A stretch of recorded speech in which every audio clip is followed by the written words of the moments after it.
That is certainly the big story, of course, Valen, as there's hope for an end to that crippling bus drivers' strike as the disputing parties return to the negotiating table today.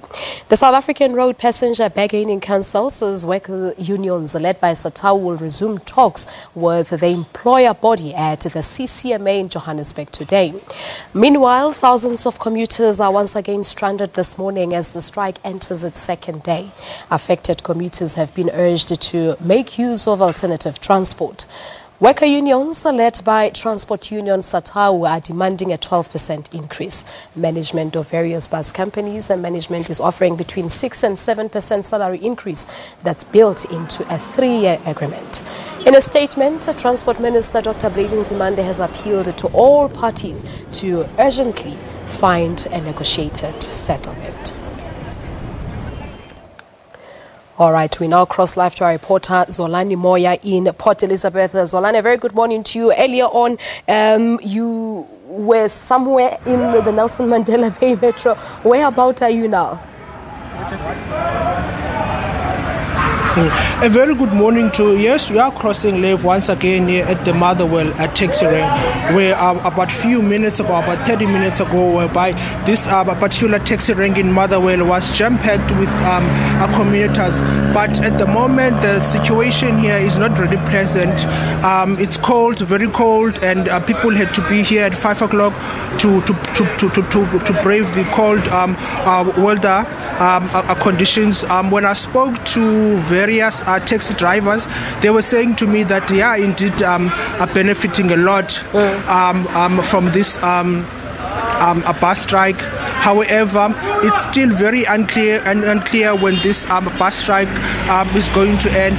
But when the AGOA Bus CEO, Mr. Sicelo Duze, he made an announcement yesterday saying that the bus services will be suspended until further notice. However, some commuters were appealing with SATAWU and AGOA Bus management to try and find a lasting solution, because they are saying this, they are feeling the pinch because now they were forced to make adjustment with regarding their monthly budget. Well, that is what I have here for now here in Motherwell. Back to you in Johannesburg.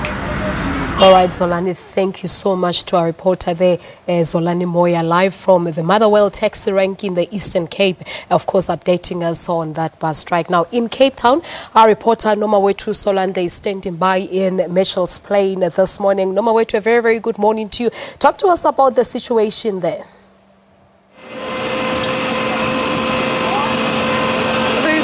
To you once again, Balisa. Yes, we are back in Mitchell's Plain this morning. Looking at the time, it's just after 8:30. Balisa, it's incredible. The queues are still snaking here at Mitchell's Plain. Speaking to the people are frustrated. They've been standing here from as early as 4, 5 o'clock in the morning, trying to get into those taxis, either going to work or going to school. And it's been a really frustrating 2 days, they're telling me. I'm just going to speak to a young lad that I was talking to here at the bus terminus who's got a very interesting story. Just first tell us what your name is and where you're from. I'm Anthony Cornelius and I'm from Tafelsig, Lost City, number 9, Meager Street. And then just tell me about your story before we get into the bus situation and your frustration. What happened to you? I see you in crutches. I was in a car accident on the 4th of July last year. We were on holiday, but then life happened and here am I now. I'm now here. Crutches in a wall. And just tell me, in order to get to physio or to the doctor to get checkups done, what transportation do you use and what has happened in the last few days? I've had to take a bus to get to Pinelands for my new prosthetic, but then this happened and when I wanted to take the train, it was too full. So the bus disappointed us. Really disappointed us. And also, Anthony, now that you've missed that appointment with the physio, you're going to have to wait another month before you see him. How do you feel about that? Frustrated, because I thought at least this month I'll be able to walk on both my legs, but now I have to keep this leg in the air for a whole month, and that's putting me back. Taking him back, yeah. Oh, Thank you so much for speaking to him. I'm just going to speak to his mother, who is with him at the moment. Ma'am, you obviously with Anthony through everything since the accident. Just how has it been in terms of getting him to the doctor and everything? Well, it's been really difficult. My brother-in-law helped me, but now he doesn't have a car, and now we have to rely on the transport. And you know, you see what's happening now here, and now we're set back another month. It's not on, man.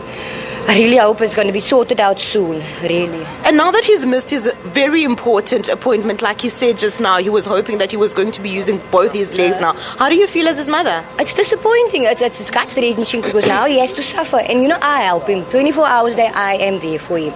But now, if he had to get that prosthetic thingy on his leg, and everything would have been okay. Then he couldn't use both his legs. One crutch, but now he has to use both crutches for another month, which is not on, man. Thank you very much for speaking to us, guys. Thank you so much. Well, that was Anthony and his mother. Very interesting story when it comes to the bus strike here in Cape Town. You know, he had an accident a couple of months ago, and now he's missed a very important appointment with the physio because of the bus strike. And this is something that is very important to him because he needs to be mobile, he needs to go to school and everything. But like I said, Balis, I'm just going to move out of shot so that you can see much more clearer what's happening here in Mitchell's Plain. It's exactly what we saw yesterday morning, and the difference is now it's almost 2 hours later. I mean, it's 8:30. People are supposed to be at school, people are supposed to be at work, but queues are still snaking here this morning, and it's taxis up and down, just driving at a very high speed to ensure that people get to work. But of course, the issue of safety once again becomes a great concern because people are pushing to get into those taxis. The taxis are also driving up and down very fast, Palisa, but the situation is quite hectic here at Mitchell's Plain. With that, it's back to you in the studio. All right, Nomawetu, thank you so much. That our reporter Nomawetu Solo and the live from Mitchell's Plain, taxi rank, of course, talking to us about the effects of that bus drivers strike that's currently taking place. Of course, it's not just workers and learners that are inconvenienced, but it's almost everyone who rely on a bus for transportation.